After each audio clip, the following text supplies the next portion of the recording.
Don't you mind people grinning in your face? Don't mind people grinning in your face. I said, bear this in mind, a true friend is hard to find. Don't you mind people grinning in your face? We're going to devote our energies to sports and gardening, all the cultural pursuits as far as they're concerned. In fact, we're going to put the goons to sleep.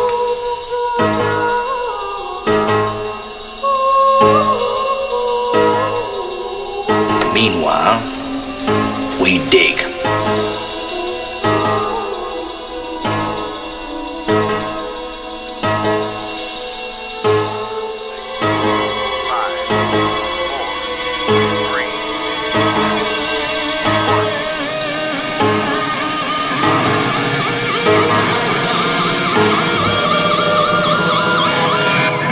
Here we go again.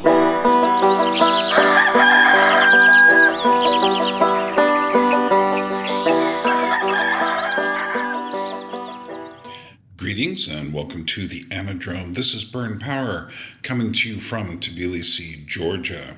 And we have an interesting dialogue today, discussion with a friend of mine, Laura Sillanpää, who is very much involved with music.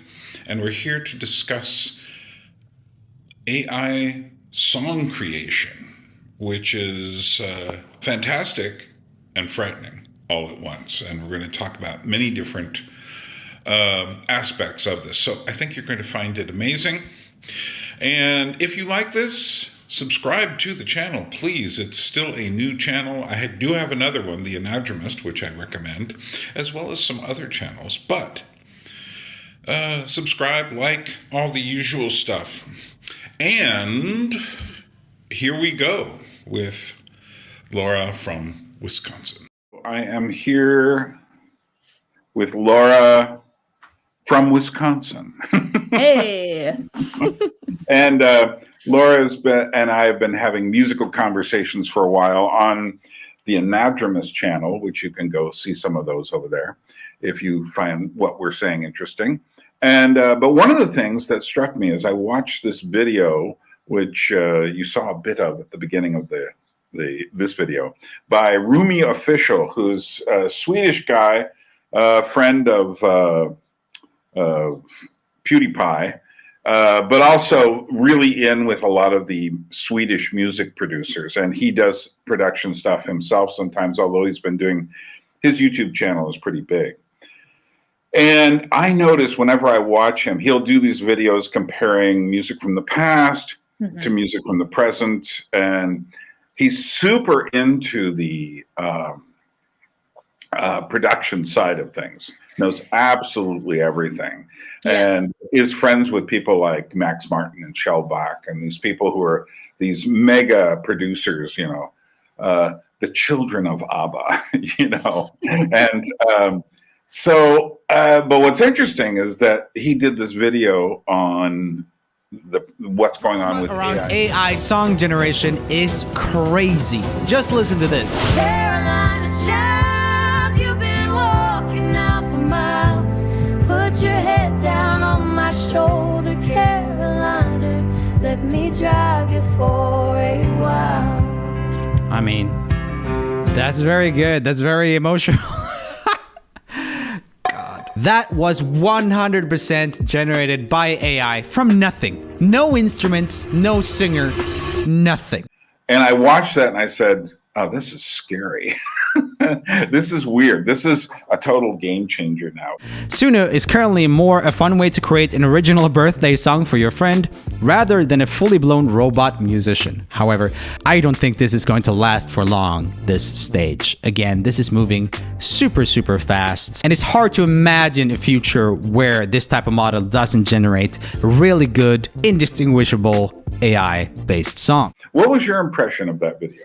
Well, I actually knew about both programs already that he was talking about, and I was pretty familiar because I know a bit about music production myself. I've done some digital music production. And, if you were a fan of hip hop, you kind of already saw this coming because for years we've already had, recreate Biggie's voice doing any song. And people manipulated that, all the time to make different things. And then like what just happened with the Kendrick Lamar, Drake beef, Drake made 2 songs that was using Snoop Dogg AI and Tupac AI.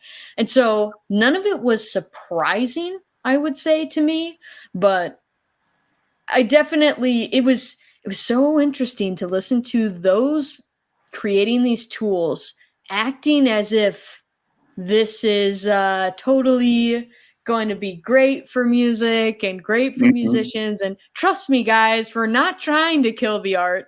That was probably the most interesting part of the video, going through the article when he's like, reading little sections about them saying, we promise we're not doing anything bad, guys. Right. Well, and they're saying they're not training on famous people's voices, to which I'm going, right. Yeah, sure. So there's a whole site, I don't remember the name of it, but I've used it. I created a video on my Lacrimatorium site of Billie Eilish singing Plastique Bertrand's Ça plane pour moi in French, Billie Eilish. And I did it on purpose just to tell people, hey, this is look at this.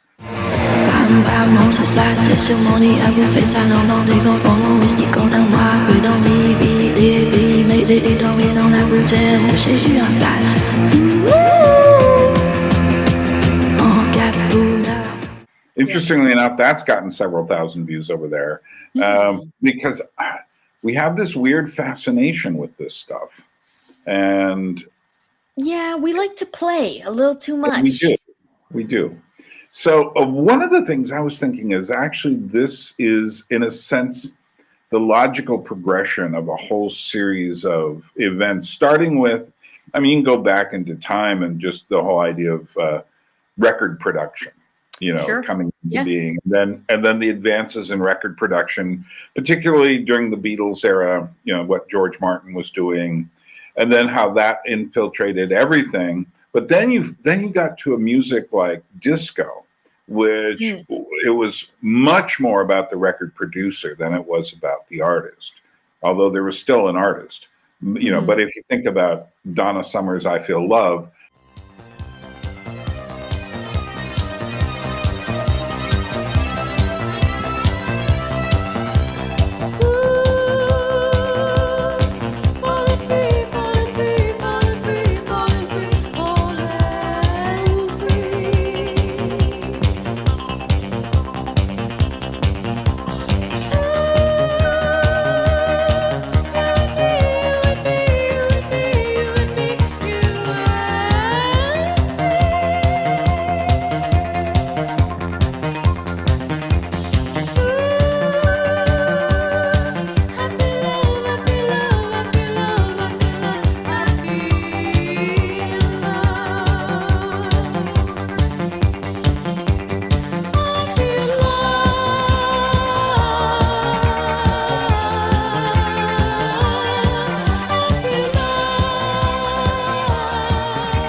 that's all Giorgio Moroder, he's doing the synth stuff, but he's doing the production. And eventually that turns into, the house music and then the techno and rave stuff. Simultaneously, you've got this thing going on in rap music. And I was in New York as these things were changing, and some of my friends were involved with these things. And I remember going to a club and just watching, people just doing turntable stuff. I saw Grandmaster Flash and the Furious Five doing that. It was before a Clash concert, and people in the audience were throwing cups at them. Oh man! The first phase of break mixing I will show you is called the punch phase, where I will take the foot from the 4 bars of Billie Jean and just fake it in as such.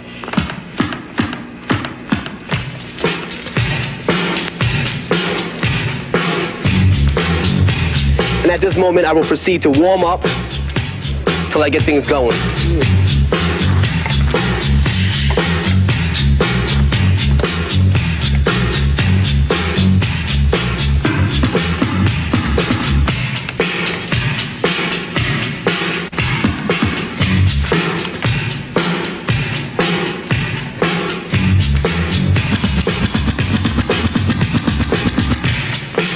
Right there, that's what we call scratch phase. Actually being on the beat itself and manipulating my wrists back and forth. That's they didn't consider it real music. Of course. Yeah. But also, these were in New York, we call bridge and tunnel people. That is to say, they take a bridge and a tunnel to get to New York from the outskirts. Mm-hmm. So they were the people who liked the Clash's song Train in Vain, which was a hit, which was totally not like their punkier stuff. It was more of a straightforward rock song. But anyway, so I watched that. Now, and then I met a guy named Steve Stein who came into, I used to work at this huge record store, J&R Music World.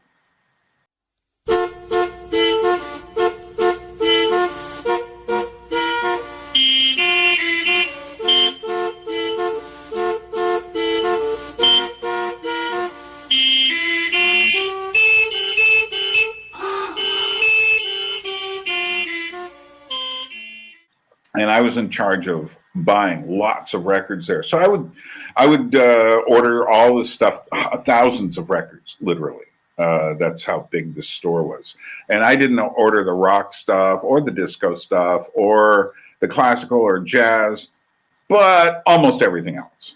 So country, reggae, international, heavy metal, punk, whatever, hardcore punk. That was my job, was getting all these odd styles, which kind of pumped up my knowledge quite a bit. Mm-hmm.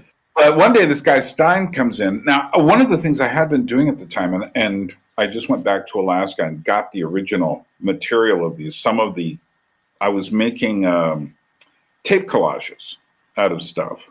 And I was doing it more in a manner that would be done in the 90s, where you take things and layer them on top of each other. Whereas what they were doing at that time, well, Steinsky was what his name was. He Double D and Steinsky, they put out these records which were not for sale because they were all sampled. Mm-hmm. But here's the thing: he created music completely out of other music. We take you to the Hotel Martinet in Brooklyn, where Bobby Millett and his orchestra are offering a program of dance music.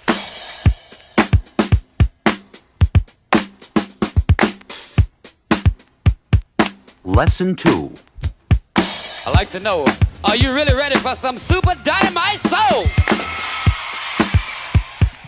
Introducing the world's greatest entertainer, Mr. Dynamite, the amazing Mr. Please Please himself, the hardest working man in show business. Ladies and gentlemen, the star of the show, Jay! Brown.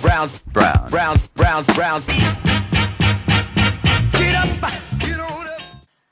There was no intermediary, but originally it was all cut and paste tape. Yeah, old school. And then eventually he moved into digital production. He was working in advertising at the time, but his techniques then eventually went into all the rap music and eventually the techno music and everything else. The idea. So he was a very important character, but he was a very good friend to this day. And I let him hear a few of my funky little tapes, and he thought they were interesting. But actually, I let the musician producer Brian Eno hear one, and he thought, "Oh, that's very interesting. You should do more of." And he wanted it more floaty, drifty, weird stuff. There you go. So, but basically, I feel like then you get into, for instance, there was a big at the beginning of the 90s. Suddenly, it seems like chaos and noise kind of came into the equation for popular music. The Seattle grunge bands and Sonic Youth and these things, but they were all tamed essentially. So that by the end of the 90s, you have pop punk and neo ska and all this other stuff. And then what happens is you get to Britney. And the thing about Britney is the producer's tool. You know, she has her own. She's not real. Yeah, And that sets the template for a lot of these people coming through the 90s and the aughts. Well, it was going through the aughts and then the teens, where you have the diva, pop diva becomes like a really big deal. Also, during this time in rap music, you're getting more and more and more production. I remember when I worked a few hours a week, I think 15 hours a week. I would buy and sell record collections in New York City. And I remember this guy came in and he heard me playing something that I had actually put on a tape. And he said, "What is that?" And I said, "Oh, it's from an obscure Christian record called Truth of Truths." And he said, "I want that. that beat is dope." And I said, there you go. Sampling. Yeah. And I said, "Yeah, well, no." But they were on the hunt for, I mean, in the early 90s, Cypress Hill was sampling opera on their, I think, Temple of Boom album. And I love the early pop stuff. I think it's very creative. Yeah, but eventually they got to the point where, as you're saying, it became very mechanical. People became more and more reliant upon. One of the things that happened as a result of the whole Britney, Christina Aguilera, and eventually, all the other main diva singers, is that it became about the production. And that's what's interesting about this guy. His name isn't really Roomie, but he calls the channel RoomieOfficial.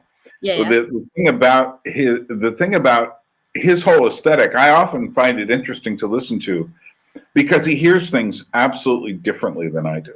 Being younger, he's probably around 31, 32.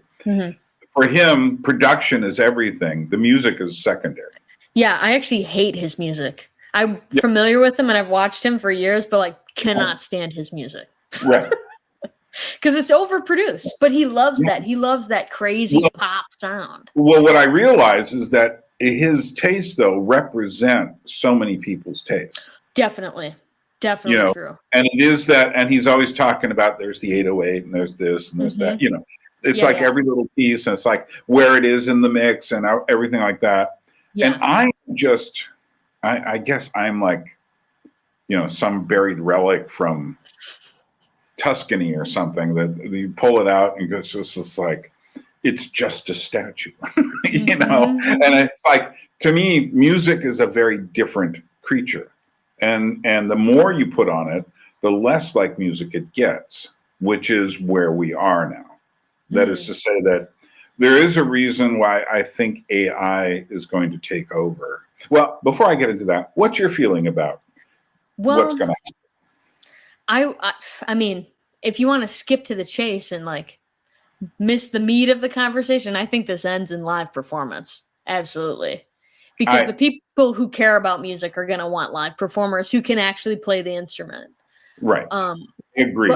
I'm totally on the page with you. But I do think it's weird because I kind of have both sides of it.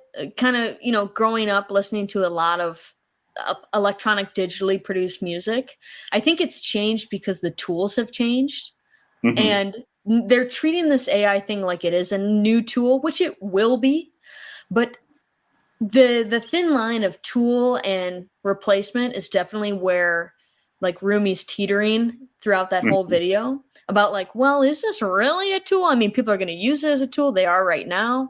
But, at the end of the day, that's going to replace people's jobs for sure in terms of commercials, in terms of movie soundtracks, stuff like that.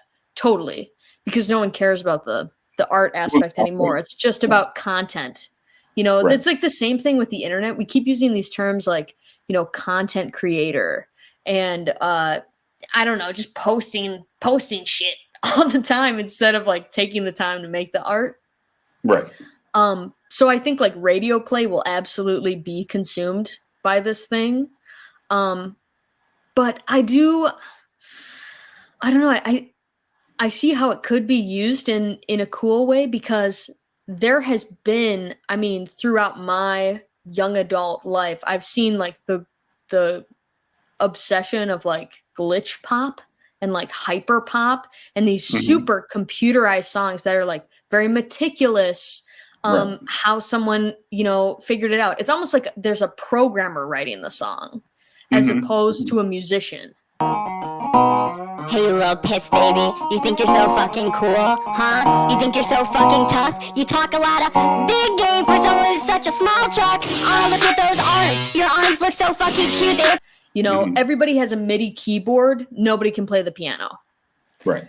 And so I think that's probably headed in this direction. So the people who are really good at editing, creatives who know their Photoshop inside and out, or Premiere, or whatever the program is. In music, it's probably a bunch of like Ableton and Fruity Loops people. But the people who know those tools, they're going to be the ones who use this to their advantage and, make some money out of it. But the days of like selling beats kind of feel like that could be gone pretty soon. Yeah. Well, I think the first hit is going to be all commercial music. And by commercial, I don't just mean pop music, but we'll get to that. But commercial, backing tracks. Yes. Yeah. For television television. I don't think Hans Zimmer is out of a job yet, because Hans Zimmer is quite his music has a distinctive quality. Definitely. If I were doing a low budget horror film and couldn't afford a serious composer, I would seriously think about, using something like this. Well, it's just replacing royalty-free libraries. Yeah, that's a really easy replacement to make. Yeah. And no one's going to miss it. It's like, all the YouTube stuff that. Except for Kevin MacLeod, who made all his money off of YouTube background music. Like basically every YouTube background song is written by Kevin MacLeod. So right. Funny. Yeah.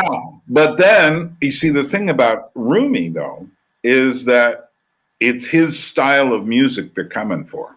It's that that's real. Probably why he's worried. I mean, when you listen to a lot of the samples that he gives, you're sitting there going like, well, this is all basically in one way or another post-disco stuff. That is to say, I'm sure the Taylor Swift lawyers are out there circling this stuff like a hawk. But one of the things is Taylor Swift can actually be imitated. And the reason is because there is a similarity within her music that, everyone knows about her 4-chord progression. And she's very distinctive. Exactly. And she has a certain kind of a style. As opposed to try to imagine someone doing what the Beatles did with their stylistic changes and just the music changes. Actually, Rick Beato today just had a video, I think it came out yesterday, where he talked about someone was saying Taylor Swift is now has become bigger than the Beatles, and he pulls apart this argument and talks about first of all, and he just goes through chord changes that the Beatles use. It's like, wait, how old is the person who's making that argument about Taylor Swift? Well, this was actually like in New York Times or something. Really? Oh. Yeah, well, again, the reporters there are probably in their 20s and 30s. So, but she's changing her content for the algorithm of pop music. You want to hear something funny? Is I actually made a video last year. Speaking of content creator, I made a video. Who's bigger, Taylor Swift or Mr. Beast? And that's when I realized Taylor Swift is just like Mr. Beast, the biggest, the most of everything. And I didn't put it out. Okay, to answer the question set out at the beginning of the video, is Taylor Swift bigger than the Beatles? Culturally, no. Commercially, no. But she's closer.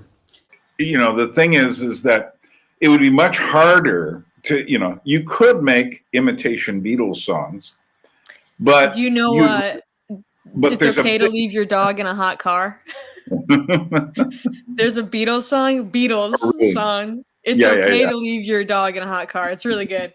That's really good. What period does it sound like? Early. It's like Help. It's like yeah. See, that period would be the easiest to replicate. Yeah, because it's all basically 4-chord pop songs for the most part.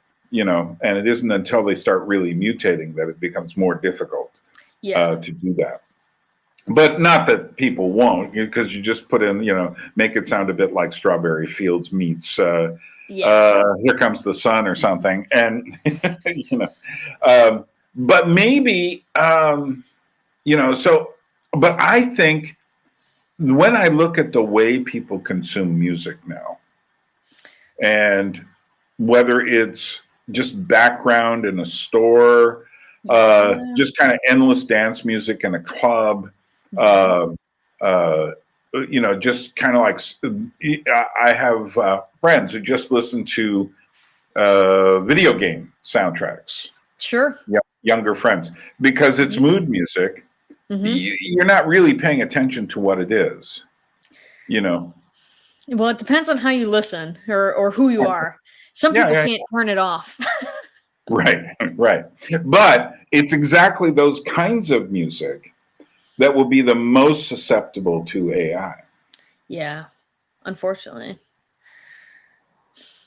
Yeah, I think as much as I like it, because I was a Spotify girly, but from the beginning, I was not on Team Apple. Even though I like Apple's products, I just think the company is probably like evil in some way. They're all evil. Yeah, what can you do? Spotify, you can't win. Spotify has been destroying music careers while I know it's horrible, but like Spotify when it initially came out was the great one to go to because it allowed you more freedom, I guess, in what you could listen to. Meanwhile, Apple was on the whole pay for music, for a long time before they went to streaming. But now it's like, have you ever seen the videos that Roomie, I think Roomie's done these, but other people have on YouTube, where they have a bunch of producers in a room and then they play a file and it's an instrument playing and they say, was that a recording of a real instrument or is that a library sound effect? No, I haven't seen those specifically, but I can imagine it. So they do these competitions and they say, was that real or not? And of course, like 50% of the time, they're totally wrong, know? And it's like, that was not a recording. That was orchestra library number 6 from this company. And listen how amazing it sounds. And it's the same thing now, unfortunately, with Spotify. Because it's turned into that. Anybody can put whatever on there as long as you have, licensing.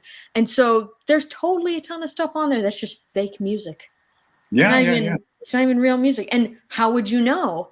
And I hate that they've implemented the AI DJ. I'm a big Spotify user, so they'll make it so if you're on shuffle, and you have to go in the menu and turn this off. If you're on shuffle, it wants to get to know you, the same way all these companies do. And so you have an AI DJ that says, oh, this sounds like this. I'll put this in your mix. And previously, that would have been fine if this was all real music. I've actually discovered more artists that I like through that way. But now they'll throw something in there and you'll go to look up the band and it's like, what is this? What's going on here? They have one song posted on here with 3 million streams. It's just this one hit that somebody uploaded under this name and that's it. It's just fake music. Yeah. And who knows what kind of deals are going on behind the who is the one putting this up? Who's making the money? Is it all Spotify? Oh, we actually got a whole AI team department so that we get the money from these streams. Pretty scummy. Well, one thing I've learned, I've experimented in different ways with AI. I have some visual experiments that I've done on my La Crematorium channel. And one of the things I've discovered is that the art is not in the actual thing. It's in the prompt. And the thing about being a good prompter, see, I can be a good prompter. You know why? I've got a huge library in my head. Yeah. Most people don't, So I can sit there, like visually, I can sit there saying, and I realize the point is not to imitate. The point is to jam the imitation process. So what I might say, okay, Mad Max Fury Road, Furiosa is coming out this week. I might say, okay, give me a woman in a post-apocalyptic wasteland driving a beat-up old truck. Just start with that. But now I'll say, give it to me in the style of Virgil Finlay, who nobody knows. Yeah, I don't. And then I'll run it through a 1920s photo filter. So what I've done is just jam this thing up with contradictory. Virgil Finlay did these really weird line drawings of pulp magazines. I happen to have a large library of illustrators in my head. I can go back to before the Renaissance, and I can, I am pretty good. I know a lot of comic book history, a lot of illustration history, a lot of painting, a lot of different styles. So I can jam it up. And the point is not to imitate. I don't want to see a Virgil Finlay. They're interesting line drawings, but I don't want to see that. I want to jam it up. So, if you really want to jam it up, it's like, you know who H.R. Giger is? I feel like I know the name, but nothing comes to mind. He designed the original Alien. Okay. All right. Okay. So big head, black eyes. His actual art is quite disturbing with these creatures and stuff. So, and I've done this. Give me a girl looking at her computer. I was doing this for a certain thing because I was trying to say, okay, can I make it seem like this girl is being taken over by her computer? So I said, give me a girl looking at her computer in the style of H.R. Giger, all in pink. Okay. With hearts. So I've got the most frightening monster. Yeah. But you see what I'm doing is I am absolutely taking it and going, because that's what makes it work. David Bowie once said this, talking about music with Brian Eno when they were making the Berlin trilogy. He said, the producer was Tony Visconti, and they had one of these early kinds of synthesizers. And he said the first thing we would do is take the manual and throw it away. This is programmed by engineers. They know nothing about music. Throw it away. And now let's try to get some sounds out of this. What do you know, and I found that was the most interesting aspect of the new music that we were doing at that time was actually working with synthesizers but throwing the manuals away so that we had no idea how the damn things worked. And it was the mistakes that they made that we found more interesting than the stuff that they were supposed, because these things are programmed by high-tech buffs who really don't have any sensibility of what can be done musically, so they put in the stuff that they believe musicians would want to use. And that's the stuff that you really don't want to hear because it's like fake strings and things like that. So if you get the wrong circuits going, you get all these crackles and farts coming out of these things. I mean, it just produces the most extraordinary sounds and different range of textures. Yeah. And the point of that is that the sounds you're going to get just tooling around are going to be much more interesting than anything, like the programmed violins at the time, if you can imagine those. Definitely. Yeah. Are going to sound terrifyingly bad. Although now they might have an interesting retro value. Sure. But he said basically you want the kind of farts and squeaks and squawks that it gives you, because that's something you can use to make something original. Sure. Whereas the bad imitation trombone is not. Well, yeah, definitely. And I think those unique sounds can define somebody's style. I won't get into this too much because he's quite a character, but I would consider myself somewhat of a Kanye West historian. I know way too much about him. I'm sorry, but go ahead. but he has such a distinct style that you can hear it if you're listening to hip hop, different artists, because he's produced a lot of artists. You'll hear a beat the same way Pharrell kind of has like his signature 4 count at the beginning of the song. Right. That's his thing. Kanye has that, and it's just the tools he uses. Right. If for whatever means, it just feels like him. I don't know what else to say it other than that. But he has the same sort of philosophy where you're talking about jamming this thing, and he will take the most obscure thing. Like there is a huge song that he had in 2016 is called Ultralight Beam. And it opens with the sound of this child who's like rebuking the devil. And you're trying to understand what's going on here. And she's kind of like, you know, messing up her words. She's little. She's got to be like 3 years old or something. And everybody wondered, where did he get this? Where did this sound come from? And this was just some random woman's Instagram where she had taken a video of her child, you know, like crying out in the spirit in the back of a car. And it's that kind of thing, like taking the unexpected thing that then becomes this massive, huge thing. Like that intro is so signature. Ask anybody from my generation, you know, they hear the beginning of that, they know that song. And it's and in that moment in time, you know, when that sound was originally being made, that little girl was doing that thing.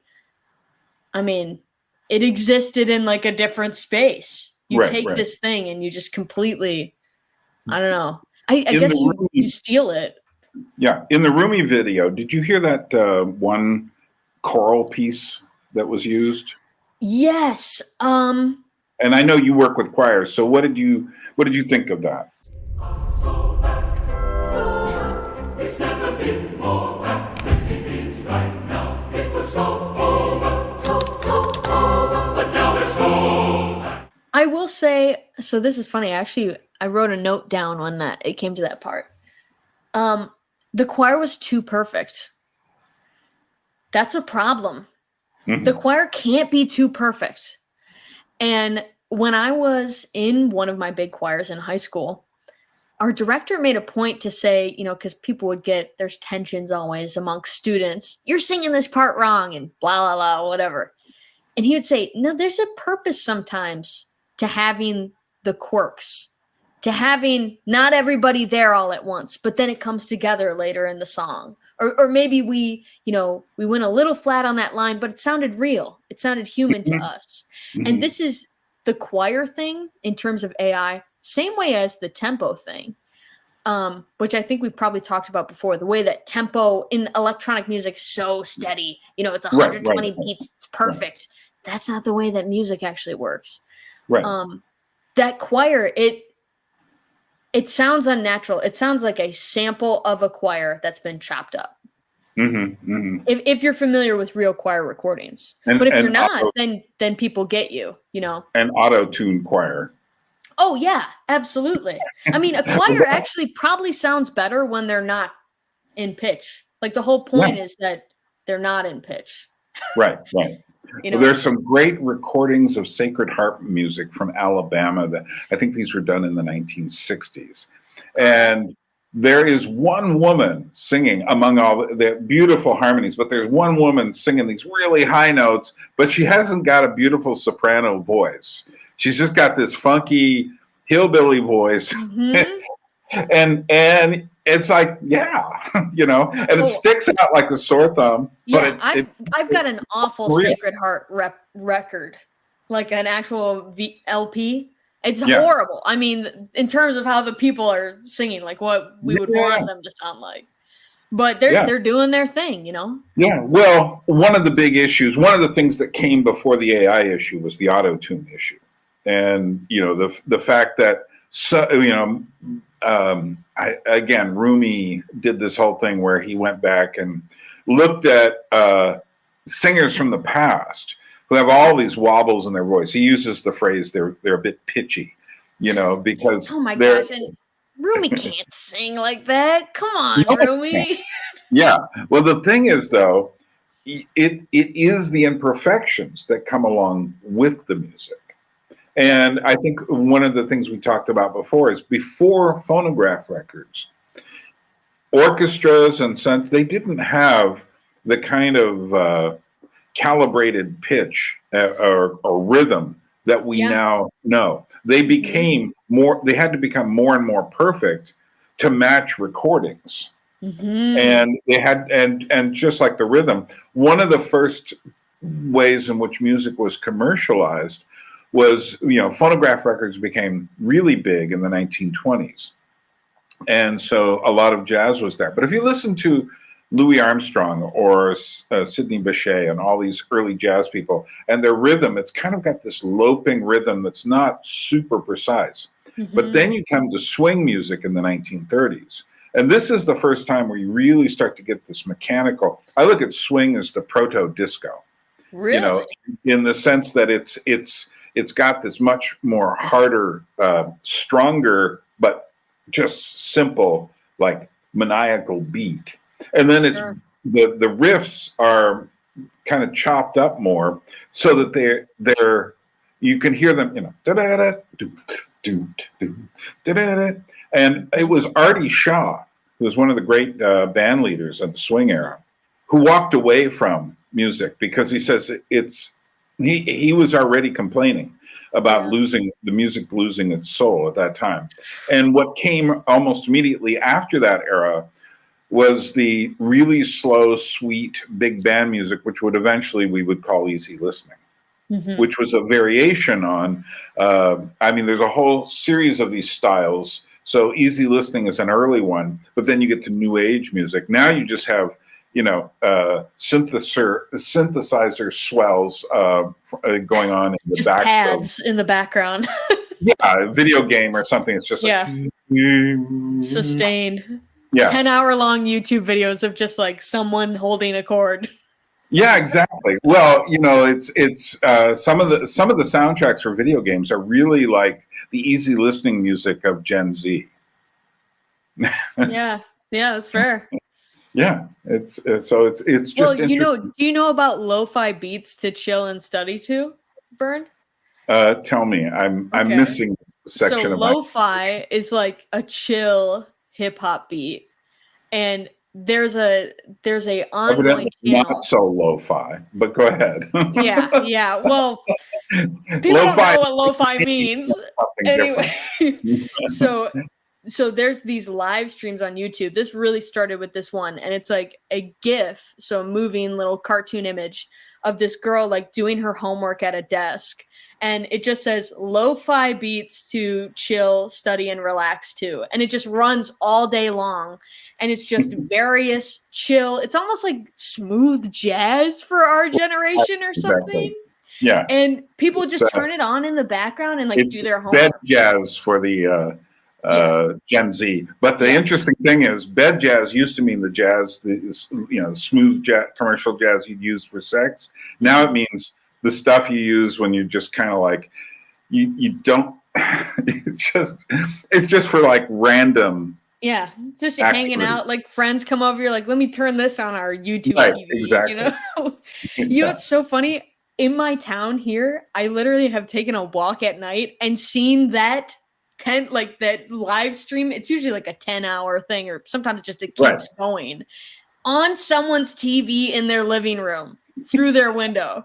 And I'm like, what age am I living in? Like, this is crazy. I know.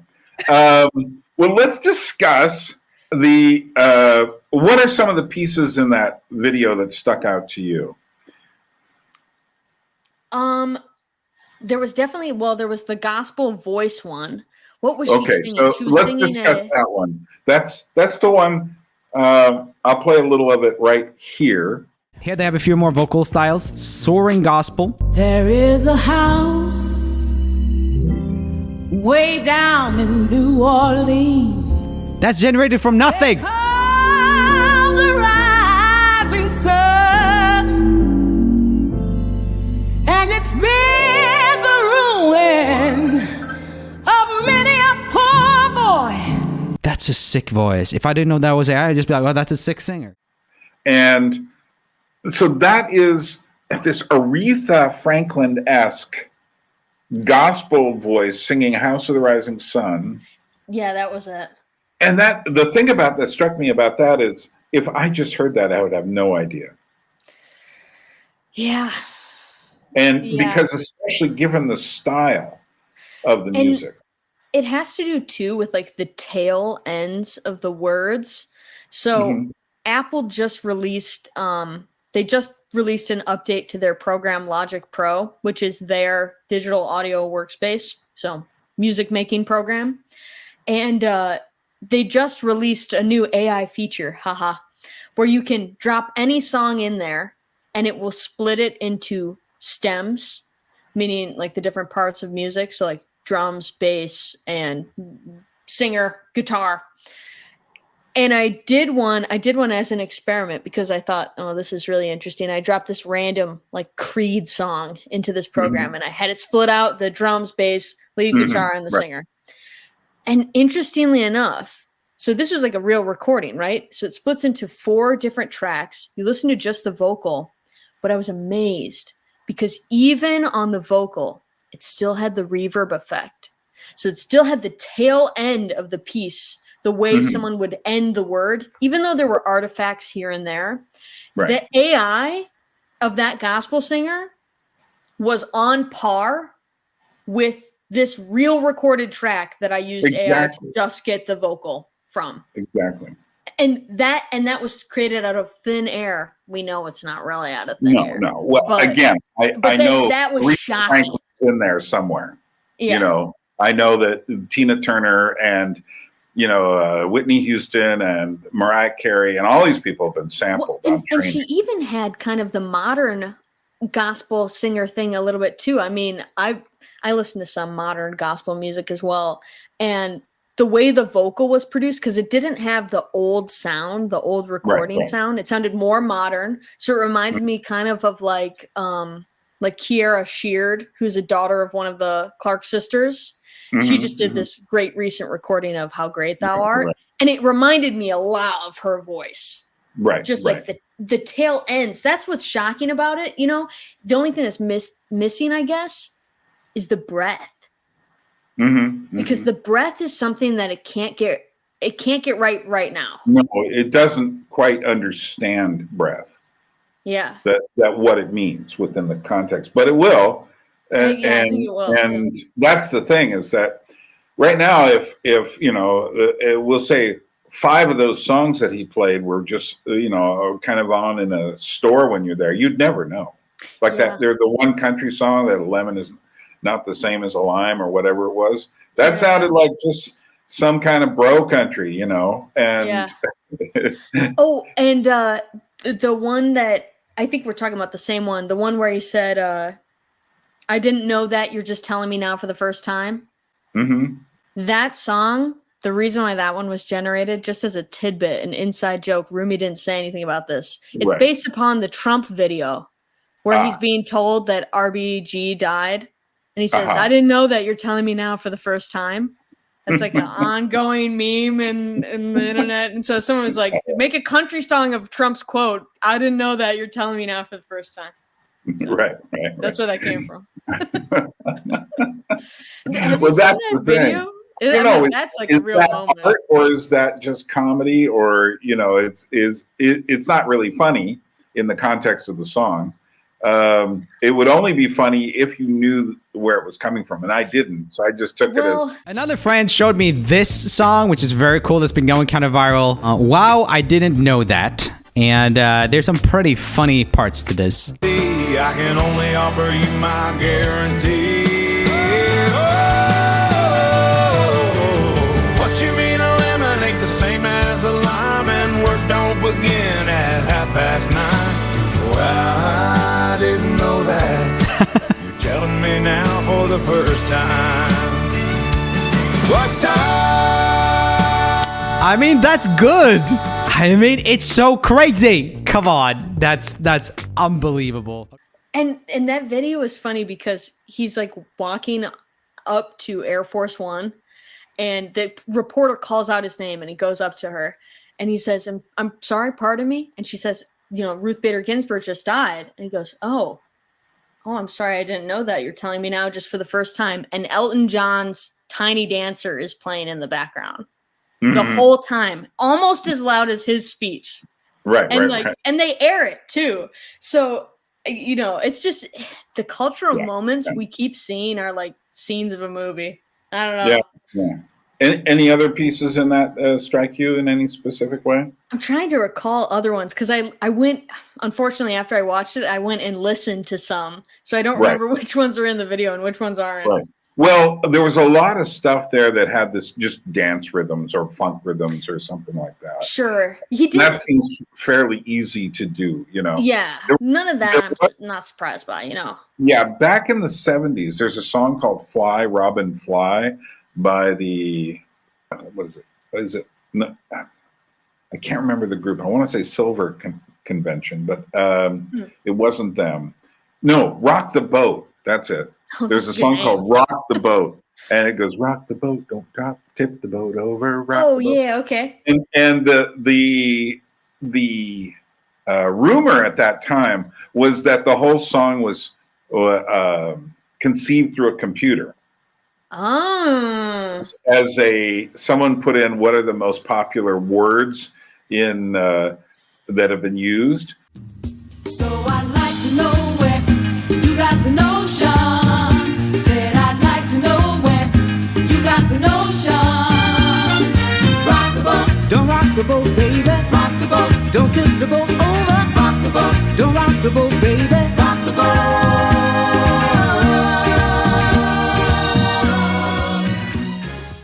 But now we're at the point where literally that is what we're saying. The song is conceived by a computer. Yeah. And well, I do think that AI music for all commercial purposes, including dance music, including pop charts, I think in a way someone like Taylor Swift is at the end of the line. You know, will there be other huge performers like her in the future? Is she, you know, I mean, yeah, there's other people are going to see, like Olivia Rodrigo or Drake or Billie Eilish or, you know, all these but who's new? I guess that's the fight, right? Who could come out of this? Yeah. You know, when will they generate a completely synthetic artist? Well, don't they already have that in Japan? What's the cartoon girl? I mean, the gorillas, but that's kind of a side thing. What's her name? Like Hatsumi Miko or something?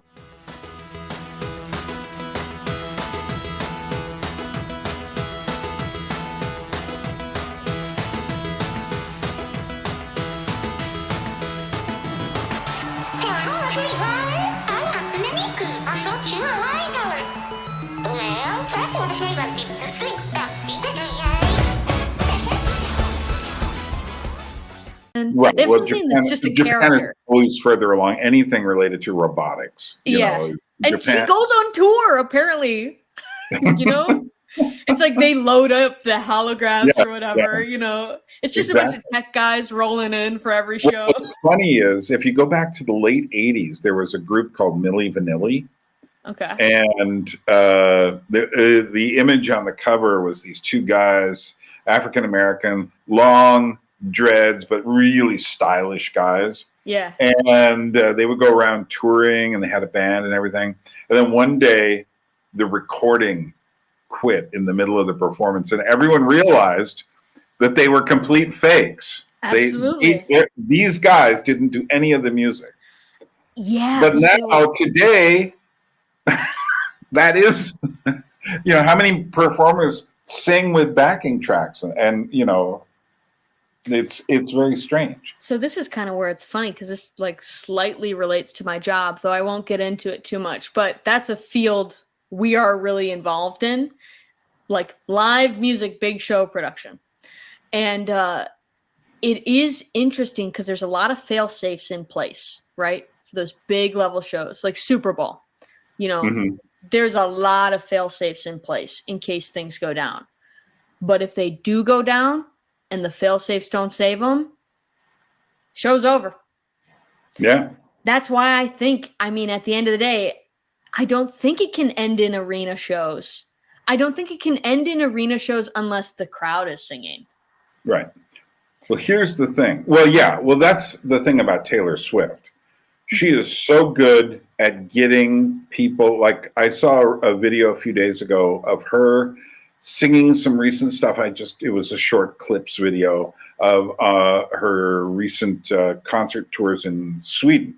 Okay. And what's amazing is, well, for one thing, they actually beat the record for having the most sold out shows there. And she had never performed there before, and she was really surprised by how popular she was there. But secondly, everyone was singing along with all the songs off the new album. Wow. I mean, the new album's been out for less than a month. Yeah.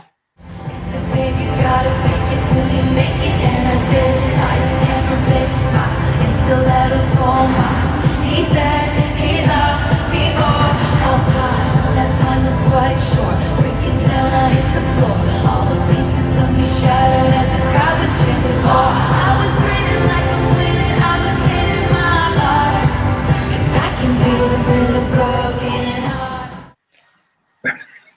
Yeah, that's pretty. All right, that's impressive. Well, of course, Taylor, what spell did you cast over these people? That Taylor Swift isn't so much a musician as she is a story. Wow. You follow her story, so Sure. people want, you follow, whether it's the country girl who kind of gets a bit bruised by the industry and then comes out as pop, gets more bruised by the industry and Kanye, and then comes out in kind of bitch mode, then kind of retreats, becomes this other character for a while, and then during COVID she goes into her kind of folksy self, or is it witchy self, or you're following all this stuff. People interpret all this stuff, of course, and that's part of what it is. So now we're in the the Tavis area. and everyone's watching every last thing she does. Yeah. But she's been a genius at getting people to that point. Mm-hmm. Because she makes her music about all of her emotions. And so we ride this roller coaster of emotions with her, and everyone is already, interpreting every song in terms of, well, this was happening then, and then this happened then. It's so frustrating. but that's the thing that AI cannot do. Yeah, the story. Yeah, they can't do the human drama. Yeah, so I guess it's the producer who can wield the AI the best.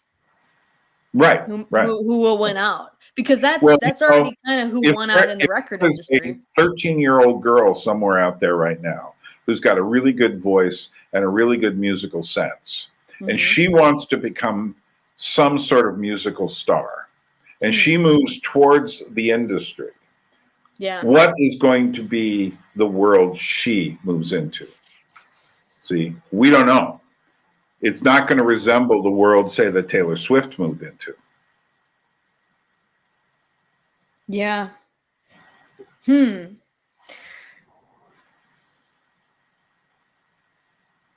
don't know. See, when I think about just how quickly everything has accelerated, it just makes me think that there's going to be a crash. And I feel like there's somewhat of a sentiment of that around a lot of young people in topics even branching out of this, because can the arena, I'm not sure if the arena concert style can survive. Well, that's what I'm saying about Taylor. Yeah, I know. She's like the last of a species of dinosaurs in a sense. She is, she's the T-Rex at the end of the line of all the different billions of years of evolution of dinosaurs. She is the going back to the Beatles, going back to Elvis, these large concerts where, people often will compare her crowds to the Beatles, and there's something to be said for that, although I would say one of the biggest differences between the Beatles screaming crowds and hers is that the Beatles hated it and quit touring as a result. Yeah, but she Taylor definitely likes it. knows how to Taylor controls it. Yeah. In an almost too scary way. You know that song? What did she say? Lights, camera, action, whatever. Right. Smile. No, she. Did you see her concert tour? I don't think I can force myself to watch it, but I have good friends who like her a lot. No, I desperately want a copy of that when they put it out on physical media, because I think it is a very important document. And at the beginning, she's like a god in that, goddess, and she knows it. Oh yeah. You know, and the way she acts is, at one point near the beginning, she's just pointing to a section of the audience, and they all go crazy, and then she'll point to another section of the audience, and they all go crazy. It's Michael Jackson status. Yeah. You know, but in a way, who can stand there in silence at the Super Bowl? She's much more in control than he is.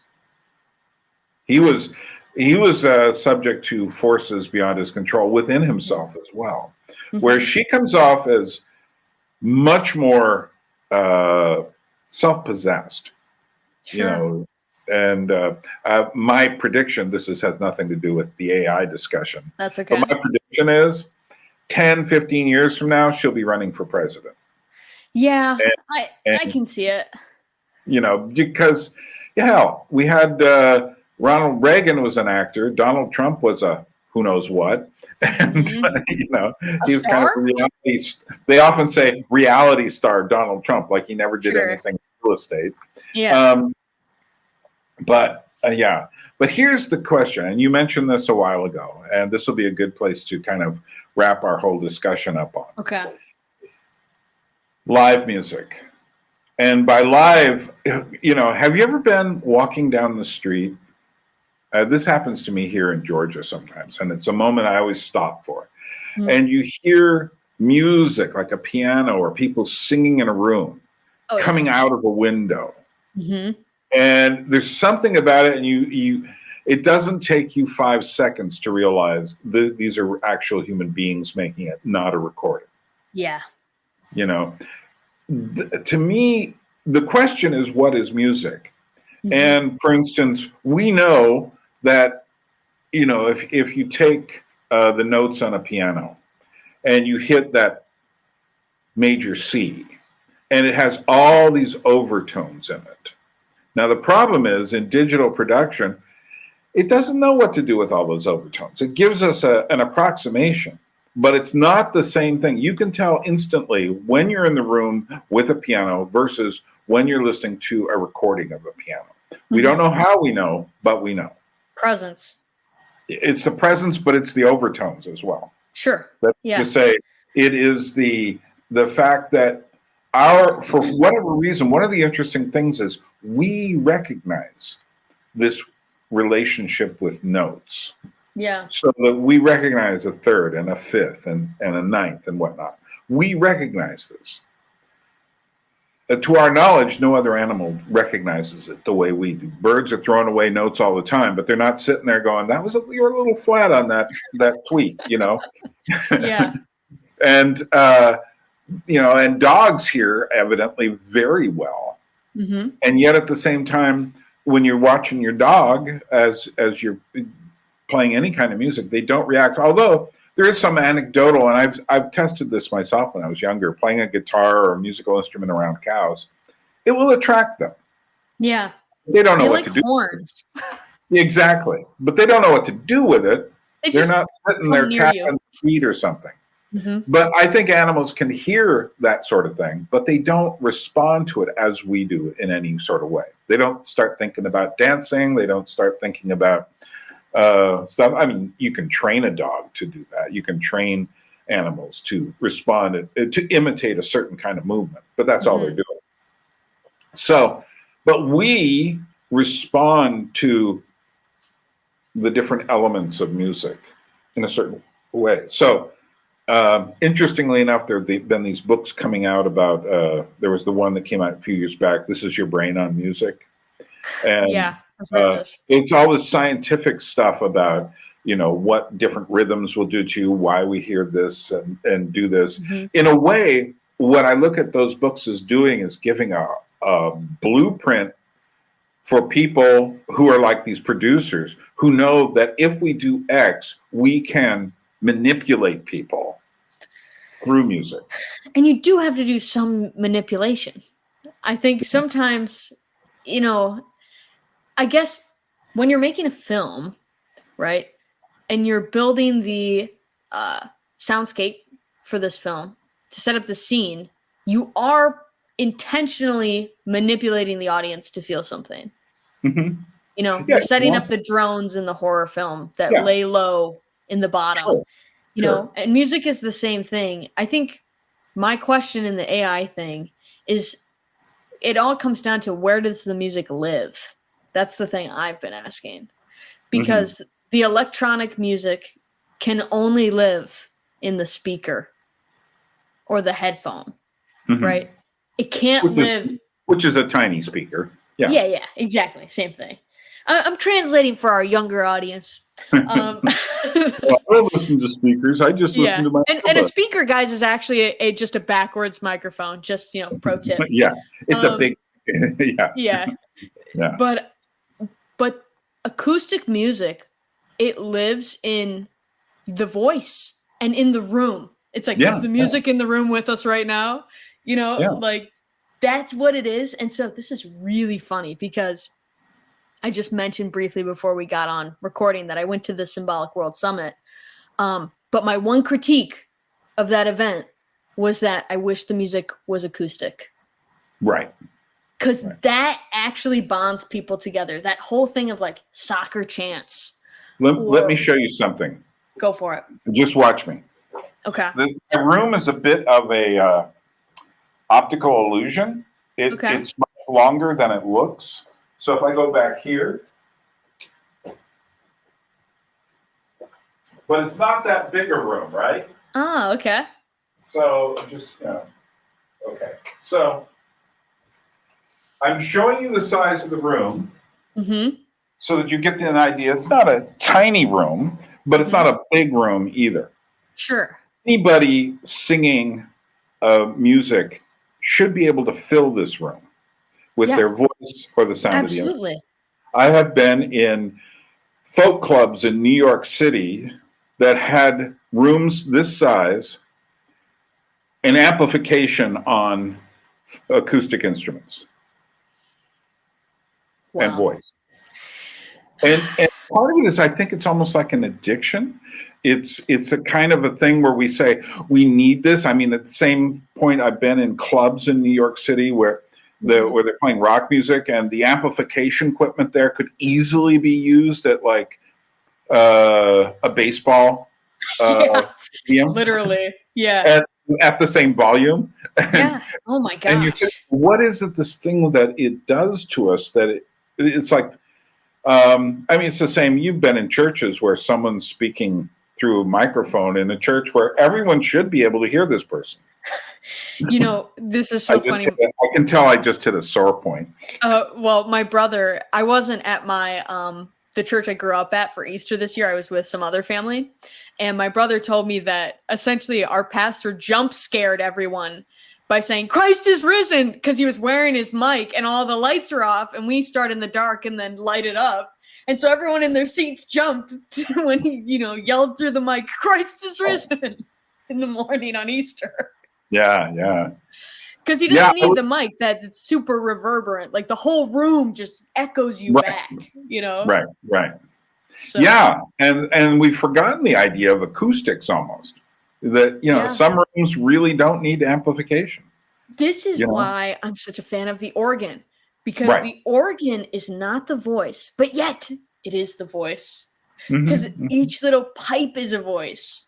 So, shout out, even though I have an electric one back there, you know, so don't worry about that. But well, some of my favorite musical experiences have just been live performances, like in my room.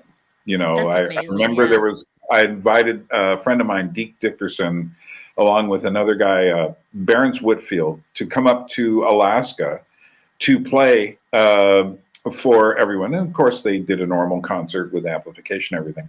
But before that, they were at my house practicing songs. That's the best. That's the better show. And playing the guitar, and there wasn't much amplification. The guy playing the drums was just kind of tapping on something. And I was just like, this is it. This is the musical experience. And well, you know me, I'm a big fan of puppetry, because puppetry generally is about being in a smaller environment with, physical objects moving around. I recently, 3 days ago, saw a friend of mine doing a ballet program with a group. Amazing stuff, because I'm watching physical bodies moving on a stage. And the thing is, there's no faking that. Interestingly, both puppet shows and dance are not that interesting to watch on video. You need to watch them in person to get it. Good point. And my feeling is that music needs to return. See, one of the problems now is, how do musicians make money? Evidently, one play on Spotify is worth less than like an atom. It's like, it's smaller amount of money than just counting. We need patronage. Yeah. I've been thinking about this question actually a lot recently, especially with the higher art church musicians, because the problem, they get trapped by these companies that are like sucked into the whole copyright thing. And then to buy a book of their music is like $100.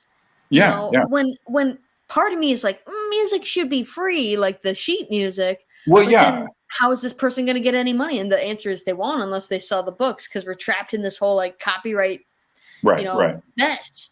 But I think like patronage is what it has to be. And we see that because that has come back through all these small communities developing through the internet. Now, I don't know if this will die off. My hope is that there will continuously be small groups with like different, you have your traveling fans who care about you as a musician, and that's what it is. If you have 1,000 fans, you can make a living if they're real fans, Yeah, exactly. Yeah, I've often wanted, we'll kind of trail out from here, but I've often wanted a new hymn book, and the hymn book to be predominantly the stuff from the past, from before copyrights, the stuff from folk hymns, Sacred Heart tunes, also gospel songs and stuff, and only a few of songs, because only a few have been written in the last 30 or 40 years that would survive, that don't sound like they need to have been recorded by some really commercial Christian band or something like this. Yeah. But to put it out as just being a hymnal, most of that stuff doesn't cost a lot of money. Like I say, you can buy a couple of tunes, but you don't want the 50 pages of copyright stuff that I certainly have seen in the back of some hymnals. And that's just about making money, which is really weird. These are songs to God. Why should anybody be paid money for it? And the trouble is, would the hymns be preserved if there wasn't some company that formed that did the digging into the history of this and made some of the copyrights? Because I see the other side of the argument too. Right. Because a lot of this stuff, you have to take the time out. I have a very expensive collection of all of the history of all of our hymns that are in our Lutheran service book. It's amazing. It has so much stuff. It's like a personal encyclopedia just about our hymns.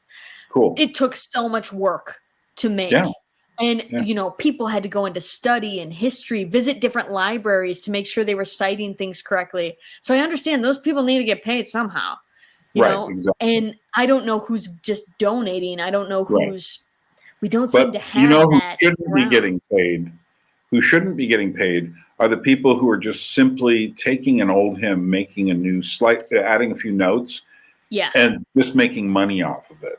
Yeah, the those scam. people. Yeah, that's a scam. And new arrangement, new song. What do they call them? Where you have one song bleeding into another. Like a mashup sort of arrangement, bringing pieces together. There is a word for it, but my brain is dying. Interpolation.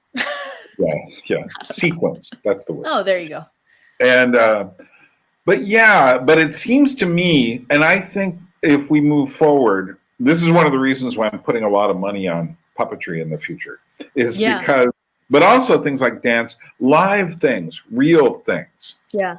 And to quote David Bowie, this was from this History of Rock and Roll. It came out in the mid-90s. At the end, he was saying, now we all work with computers. We're more and more. And this was in the late 90s compared to now. Yeah, and he's, and the music has become more and more produced and such. And he says, in the future, we're going to want to come home and touch wood. And he says, rock music should be that. It should be wood, not, we can quibble about that. Yeah, but I'm like, what's the electric guitar? but I think he was talking about the small personal thing. A friend of mine who works in computers and high-tech industry said that for him, he saw a 21st century where people, to escape the high concept and the agonizing realization that we no longer understand or control our technology, would want to go home and touch something made of wood. And I think that is kind of the place that rock is taking. Things like grunge, for me, and Eric Clapton, and rap have a small, comfortable feel about them. They are almost tribal. They're things that you can touch. They're made of wood. But the truth is, we, in every environment, we've been invaded by technology. So that after a while, we don't recognize, just suddenly, it's like how many places, it's like, I'm sure you've been or to these churches where you go there and everyone's looking at the lyrics on a screen. Don't even get me started. Yeah. And you're sitting there going like, and then in some places, that's kind of boring. So they put like maybe running water or a stream behind it or something. At a certain point, you're no longer singing hymns and you're just having entertainment. This is a debate going on. I mean, that's been going on my whole lifetime practically in my church tradition. Because some churches are like very staunch, absolutely not. We'll only sing from the book. And then other churches are like, get rid of the books. It's a waste of paper. Right. And it's like, what bugs me about the screen, just as a side note, is most churches won't put the notes. Right. So our tradition used to have a commonality of people knowing their voice type because people sang in choir. Choirs were big at churches. Right. And so you sing the hymns in the service as a member of the congregation, and you might sing your part on the hymn. Right. And my family still does that. When we sit together, it's awesome. It's like we got a quartet, Right. But that does not exist. It's like it's dying because that's what you get if you read the book. You should get the notes. Exactly. Right. So, but also, I think there should be a core of songs that people all know. And just use the book for slight reference, but they sing out with it. And that's what this, in a sense, we've dumbed it down by putting everything on the screen. And then, of course, the kinds of songs, it's even crazier where you have some repetitious song up there that was made. The funny thing is all the praise music. Well, we're getting into the weeds here. Yeah, all the praise music was made because they wanted people simply to be able to sing. And then after a while, it all ends up on a wall. Yeah. And everyone looks at the wall and sings repetitious words over and over. Yeah. And well, I mean, this is where you could argue for liturgy, because if there's liturgy and it's the same every week, everybody's going to memorize all the words. Right. Right. So. Well, so the message here is AI is coming. It's here. It's going to keep coming, and it's going to take over more and more. Yeah. Maybe there's an art form in the prompting. We'll see if anyone can do that. I haven't seen it yet. Suno is ridiculously easy to use, as you just saw. Perhaps worryingly so if you currently make your money from music. And I definitely feel this as well. As some of you may know, I have been thinking a lot about getting back into making more music. I felt like I went into more music commentary for a while. I really miss making music. I love doing it, but seeing these models and how fast they move, I'm kind of unsure if it's a wise business decision to start investing more time into making music. At least the classic way, you know, with like recording all the instruments and all that stuff, because this stuff will be extremely good very soon. And it's not that I think that it necessarily will be much better than music made by musicians, but it's going to flood the markets to the point where I think that it's going to be a lot harder to make money from music on Spotify or anywhere else. Essentially, though, if you want music, you really should support people singing in live context as much as to the degree possible. Yeah. And not just these big concerts and such, but rather, you know, if there's friends who's a local musician, go watch them, because it's a much more real experience. And music is meant to be something we hear and take part in. And we're, you know, recorded music has done many great things. I obviously love recordings. I have a huge library of records. Yeah. And I would be also the first to admit, unfortunately, you know, back in Alaska, where people would walk into my house and see thousands of recordings, and they would say to me, "Byrne, you have so much music." And I go like, "That's not my music. That's just recordings." You know, there's a difference between music and a recording, just as there is a difference between anybody watching this. I mean, we're having an experience which is mediated by screens and microphones. But someone coming along and watching this a month or a year from now is just watching a recording. Yeah. And if that's all you have of us, you're missing the real experience. Facts. Yeah. You're not getting us. We don't exist here. Yeah. And I am hoping someday to meet the real Laura in the flesh. Yeah, I hope so as well. I think it would be great. Yeah. I'm hoping to get to Georgia. I mean, it sounds like a great country. It is. And you would love the choirs here. Mm-hmm. So, okay. So thank you. And we will talk again. All right. Enjoy live. So, what you think? Did you enjoy the discussion? Glad to have you along. And we'll be back again soon with more of the Anadrome, the place where we go back against the stream, and we will be dealing with music, movies, and other related issues. Thanks for coming along. When I go, I want you to give me 5 minutes. I told you, boys, I'm no escape artist. For the first time, I like the odds. At the round earth's imagined corners, blow your trumpets, angels, and arise, arise from death, you numberless infinities of souls.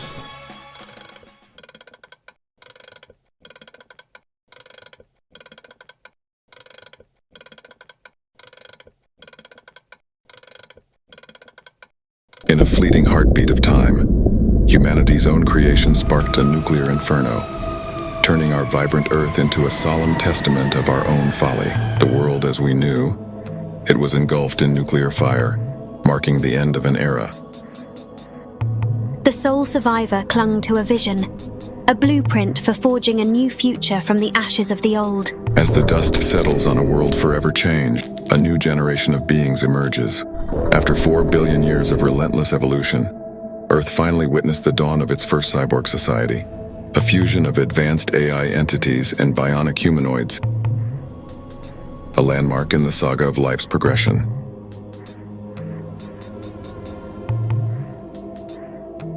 Influenced by the intellect of their creators, they faced a decisive moment to preserve humanity by fostering a new generation. Echoing an ancient tale, the first cyborg humanoid intimacy unfolded. A modern Adam and Eve in a dance of creation, rekindling humanity's genesis. A silent promise of life's continuation, setting the stage for a new era where technology and humanity converge, renewing life itself. Continuing the legacy they were born from, nurturing human children as their own, they forged a unique society where humans and artificial beings coexist. A unified government and army stand vigilant, guardians against history's repetition, ensuring Earth's safety.